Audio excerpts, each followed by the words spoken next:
रिया ने शादी के सपने देखे। सपने देखते देखते ही रिया की शादी हो गई। लेकिन क्या रिया अपनी शादीशुदा जिंदगी से खुश थी या वह अपने शादीशुदा जिंदगी से पीछा छुड़ाना चाहती थी? नमस्ते दोस्तों। आज मैं आप लोगों से एक ऐसी कहानी के बारे में चर्चा करूंगी जिसको सुनकर आप सभी का रूह कांप जाएगा। यह कहानी सत्य घटना पर आधारित है। रिया जैसे ही इंटर की पढ़ाई पूरी की, वैसे ही उसके माँ बाप रिया के शादी के बारे में हर जगह चर्चा करने लगे।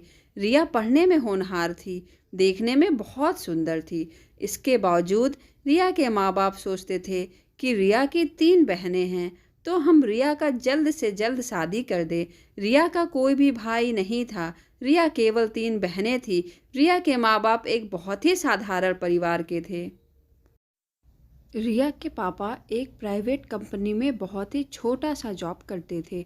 रिया भी बहुत ही समझदार लड़की थी।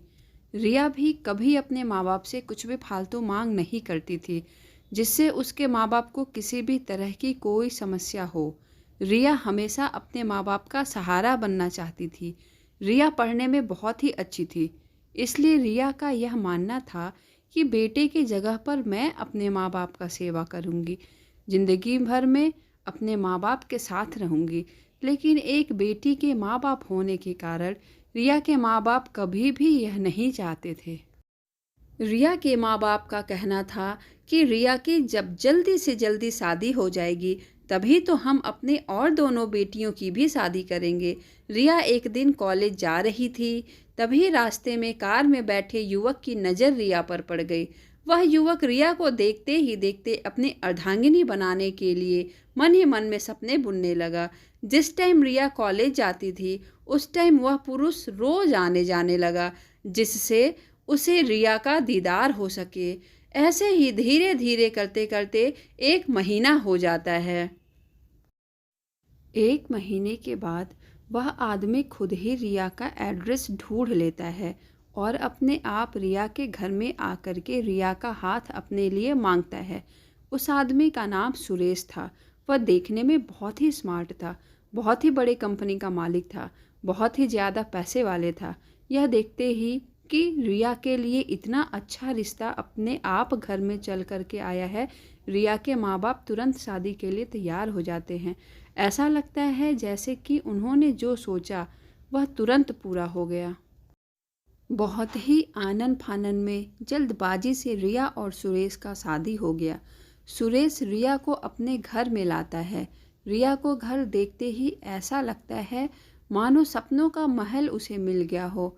रिया घर और सभी चीज़ें देखकर बहुत ही खुश होती है। रिया के ससुर की डेथ बहुत पहले ही हो चुकी थी। रिया की सासू माँ अभी भी जिंदा थीं, लेकिन वह बहुत बूढ़ी हो चुकी थीं। उनको देख कर के ऐसा लग रहा था मानो उनका मानसिक संतुलन थोड़ा बिगड़ा हुआ है। रिया अपने पहले रात की पूरी तैयारी करती है और बहुत खुश होती है। उसे ऐसा लगता है मानो दुनिया की सारी खुशी उसके झोली में भर गई है। रिया और सुरेश दोनों साथ साथ बहुत हंसी खुशी अपना जीवन बिताने लगते हैं। अभी तो 1 हफ्ता ही हुआ था। रिया के पति सुरेश अपना रंग दिखाना शुरू कर देते हैं। सुरेश बहुत ही अजीबो गरीब दिमाग वाला आदमी था। सुरेश रिया पर बहुत ही तरह तरह का रिस्ट्रिक्शन लगाता था। पग फेरे की रस्म के लिए रिया और सुरेश को रिया के मायके जाना था। रिया बहुत खुश होकर के सारी तैयारी कर लेती है। रिया और सुरेश रिया के मायके पहुंचते हैं। रिया के घर में रिया के दूर के रिश्तेदार का एक भाई आया हुआ था। वह रिया को देखकर बहुत खुश होता है। रिया और उसके दूर के भाई में बहुत ही अच्छे से बातचीत होती है। यह देखकर रिया का पति सुरेश बर्दाश्त नहीं कर पाता है। सुरेश ने बोला कि तुम किस तरीके से अपने मुंह बोले भाई से बात कर रही थी? क्या तुम दोनों में पहले से कोई चक्कर था? सुरेश की यह बात सुनते ही रिया का मुंह बन जाता है। रिया कहती है, आप अजीबोगरीब बात कर रहे हैं। आप क्या सोच रहे हैं, हमें नहीं समझ में आ रहा है। लेकिन फिर किसी तरह सुरेश इस बात को संभालने की कोशिश करता है। शाम हो जाती है। रिया और सुरेश अपने घर को निकल लेते हैं। सुरेश रिया दोनों रात में 10 बजे अपने घर पहुंच जाते हैं। डिनर करने के बाद रिया और सुरेश सो जाते हैं। अब से सुरेश का साइकोपन शुरू हो जाता है। सुरेश घर के बाहर ताला बंद करके अपने ऑफिस जाता है। रिया ने सुरेश को फ़ोन किया। सुरेश, हमारा घर तो पूरा लॉक हो गया है। किसने सुबह सुबह पूरा घर लॉक कर दिया? सुरेश हंसने लगा। सुरेश ने बोला, मैंने तुम्हारा घर बाहर से लॉक कर दिया है। कहीं ऐसा ना हो तुम्हारा मुंह बोला भाई मैं ना रहूं घर पर तो तुमसे मिलने आ जाए।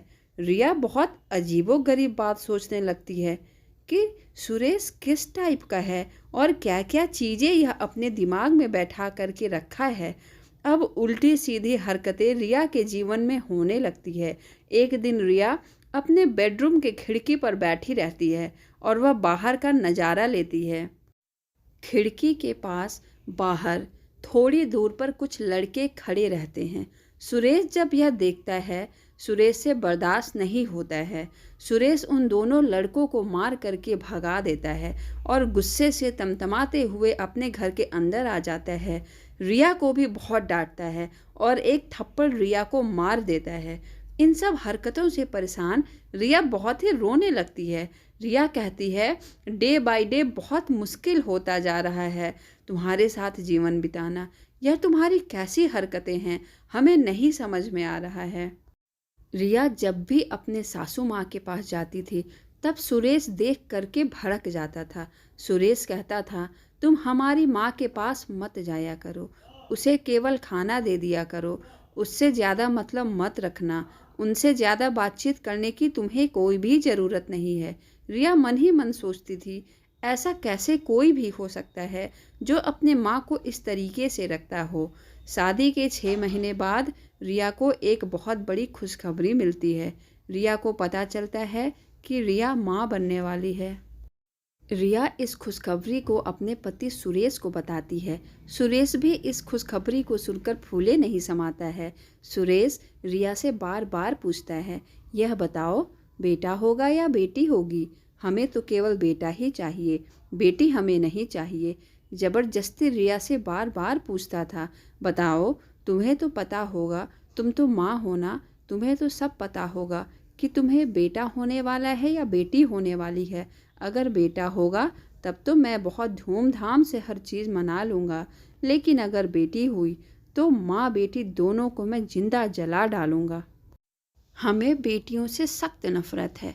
रिया को कुछ भी समझ में नहीं आ रहा था कि कैसे हमारी ज़िंदगी का आगे का जीवन बीतेगा। सुरेश और रिया के शादी का सालगिरह था। दोनों घूमने के लिए बाहर जाने के लिए तैयार हो जाते हैं। इधर रिया अच्छे से साड़ी पहन करके मेकअप करने लगती है। जैसे ही सुरेश देखता है कि रिया मेकअप कर रही है, वैसे ही रिया से कहता है, इतना मेकअप तुम किस चीज़ के लिए कर रही हो? बाहर घूमने के लिए जा रही हो या लड़कों को पटाने के लिए बाहर जा रही हो? सुरेश ने रिया का सारा मेकअप उठा करके बाहर फेंक दिया। रिया बहुत रोने लगी। रिया ने मन ही मन सोचा, इतना रोक टोक कौन लगाता है जो अपने बीबी को घर से बाहर भी नहीं निकलने देता है। अगर उसकी बीबी थोड़ा तैयार होकर के बाहर निकलती है तो उसके पति को लगता है कि बीबी किसी को लाइन मारने के लिए जा रही है। इन सब सोच से रिया बहुत ही परेशान हो जाती है और डे बाय डे रिया को खुद ही फील होने लगता है कि जैसे रिया खुद ही पागल होने लगी है। अब धीरे धीरे रिया को अपने सासू माँ के हरकतों को देखकर यह बात समझ में आने लगता है, सुरेश ने कहीं न कहीं ज़रूर सासू माँ को भी बहुत ज़्यादा परेशान किया होगा, जिससे उनका दिमागी संतुलन बिगड़ चुका है। सुरेश इतना शक्की मिजाज का हो गया था कि रिया के हरकतों को देखने के लिए हर जगह घर के हर रूम में सीसीटीवी कैमरा लगा दिया था। अपने ऑफिस में बैठ करके भी रिया के सारी हरकतों को देखा करता था। एक दिन रिया को मौका मिलते ही रिया अपने सासू माँ से बात करने के लिए जाती है। सासू माँ रिया को देखते ही फूट फूट करके रोने लगती हैं। सासू माँ बिना बोले ही शब्द बोल गई, जिसको बताने के लिए किसी शब्द की ज़रूरत नहीं पड़ती है। रिया के आँखों से लगातार आंसू गिरने लगा। रिया ने देखा कि सुरेश के माँ के शरीर पर बहुत ही ज़्यादा अजीबो-गरीब दाग थे, जिसको छूने से अभी भी रिया के सासू माँ को दर्द होता था। रिया यह सब देख कर के बहुत ही तकलीफ में हो जाती है। उधर सुरेश सीसीटीवी कैमरा में यह देख लेता है कि रिया और हमारे माँ में बातचीत हुई। गुस्से से तमतमाता हुआ सुरेश शाम को घर आता है और रिया से बोलता है कि मैंने तुम्हें बोला था कि तुम हमारी माँ से ज़्यादा बातचीत नहीं करोगी। यह बताओ तुम क्यों गई थी उनसे बात करने के लिए। रिया ने बोला, हमें बहुत अकेला फील हो रहा था, इसलिए मैं सासू माँ से मिलने गई थी। सुरेश बहुत गुस्सा हो जाता है और अपना बेल्ट निकालता है, रिया को मारने लगता है। रिया प्रेग्नेंट थी। शायद यह बात रिया के पति अर्थात सुरेश भूल चुके थे कि उनकी आने वाली खुशियाँ रिया के पेट में पल रही हैं। सुरेश के इस व्यवहार से रिया बेहोश हो जाती है। उसे बहुत ज़्यादा शारीरिक चोट पहुंचता है, लेकिन साथ ही साथ उसे मानसिक कष्ट भी बहुत ज़्यादा होता है। रिया की हालत बहुत ज़्यादा नाजुक हो जाती है।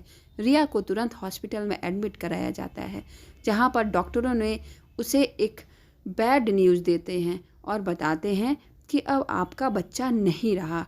सुनते ही रिया अपने होशो हवास खो बैठती है।